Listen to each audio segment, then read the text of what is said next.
नीलम गोरे यांचं कालचं जे वक्तव्य आहे, ज्या घरात तुम्ही खाल्लं त्यावेळेला आमदार झाला उद्धव ठाकरे. मला आठवतंय बाळासाहेब ठाकरे म्हणाले, कोण बाई आणली तुम्ही पक्षात? निर्लज्ज बाई आहे, निर्लज्ज. नमक हराम हा शब्द कापायचा नाही. नमस्कार, मुंबई आउटलुक मध्ये तुमचं स्वागत आहे. राजधानी दिल्लीत अखिल भारतीय साहित्य संमेलनात शिवसेना शिंदे गटाच्या नेत्या नीलम गोरे यांनी उद्धव ठाकरेंवर गंभीर आरोप केले. महाविकास आघाडीचे नेते शरद पवार हे साहित्य संमेलनाचे स्वागताध्यक्ष होते.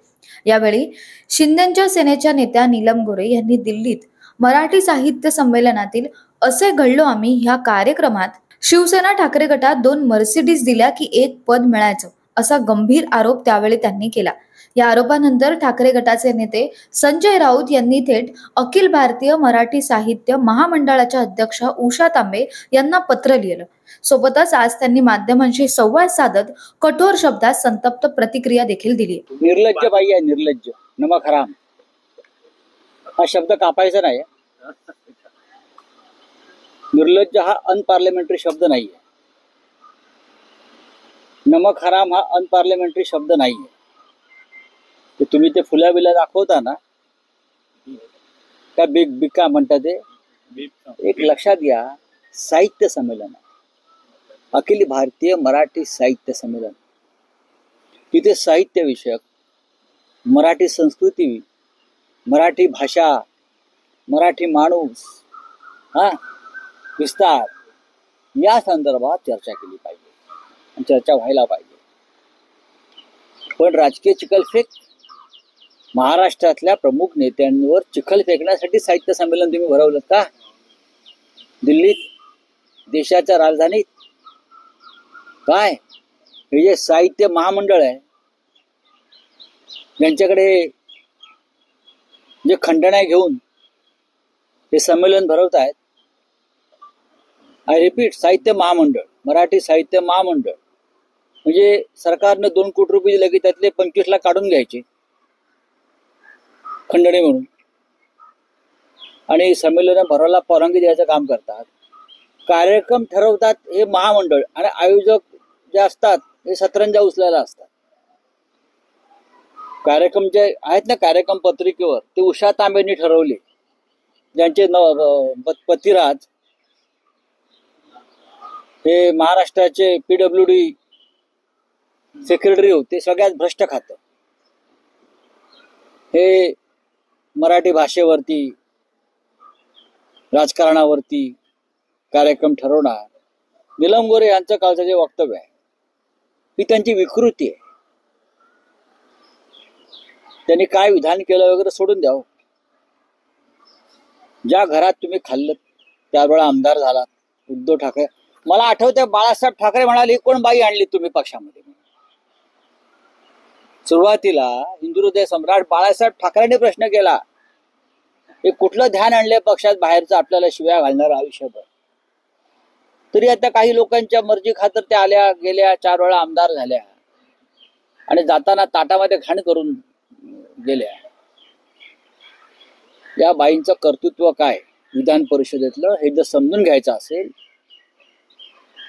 तर पुण्यामध्ये, पुणे महानगरपालिकेमध्ये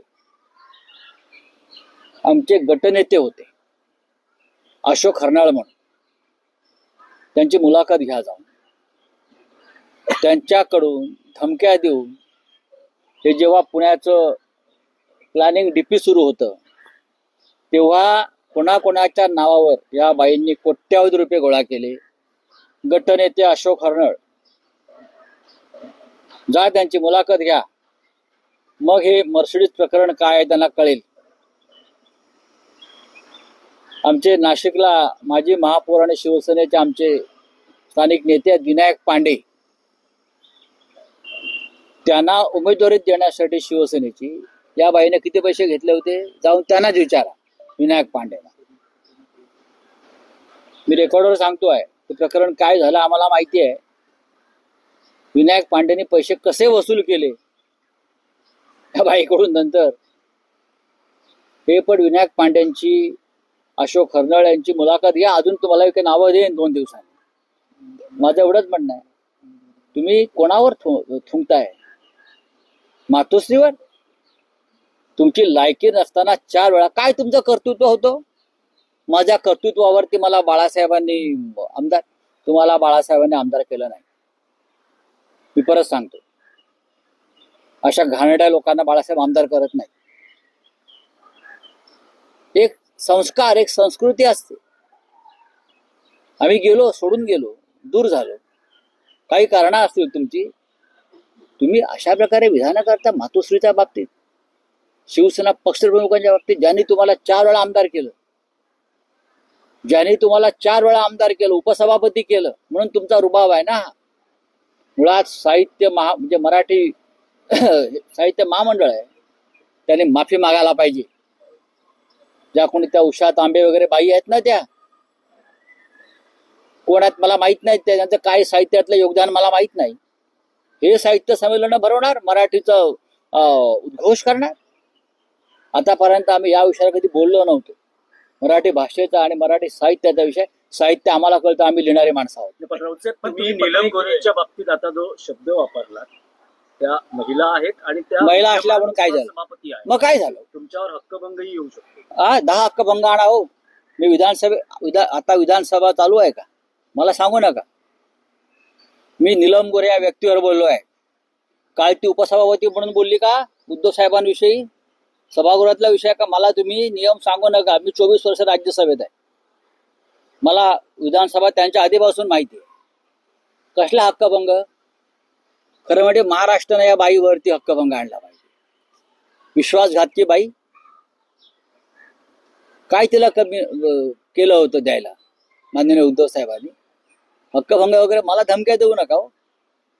आम्ही सगळं तुरुंग वगैरे भोगून आलेलो आहोत. सगळे ईडी झालं, CBI झालं, हक्कभंग पण झालेत आमच्यावर, संसदेचे.